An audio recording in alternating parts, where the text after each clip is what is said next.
Hi అండి, నమస్తే. Welcome to read దేశం. విజయవాడకు సుమారు 150 కిలోమీటర్ల దూరంలో ఉన్న దైదా అమరలింగేశ్వర స్వామి పవిత్ర కృష్ణానది ఒడ్డున కొలువై కోరిన భక్తుల కొంగు బంగారంగా విరాజిల్లుతున్నాడు. స్వామి ఒక గుహలో కొలువై ఉన్నాడు. ఇక్కడ చూస్తున్నారు కదా, ఇదే గుహ లోపలికి ఎంట్రన్స్. గుహ లోపలికి వెళ్దాం పదండి.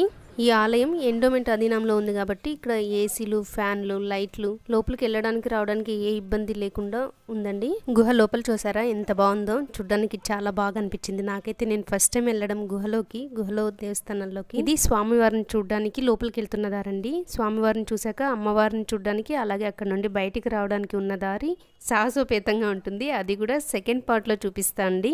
వీడియో నచ్చినట్లయితే లైక్ చేసి సబ్స్క్రైబ్ చేసుకోండి. సెకండ్ పార్ట్ అప్లోడ్ అవ్వగానే మీకు నోటిఫికేషన్ వస్తుంది. గుహ బయటే అభిషేకం కిట్టు, పూజా సామాగ్రి ఇస్తారు. టికెట్ తీసుకుని వచ్చినట్లయితే మన చేతుల మీదుగానే అభిషేకం చేయిస్తారు. దేవస్థానం అర్చకులు చెప్పిన స్థల పురాణాన్ని నెక్స్ట్ వీడియోలో చూద్దాం. నమః శివాయ.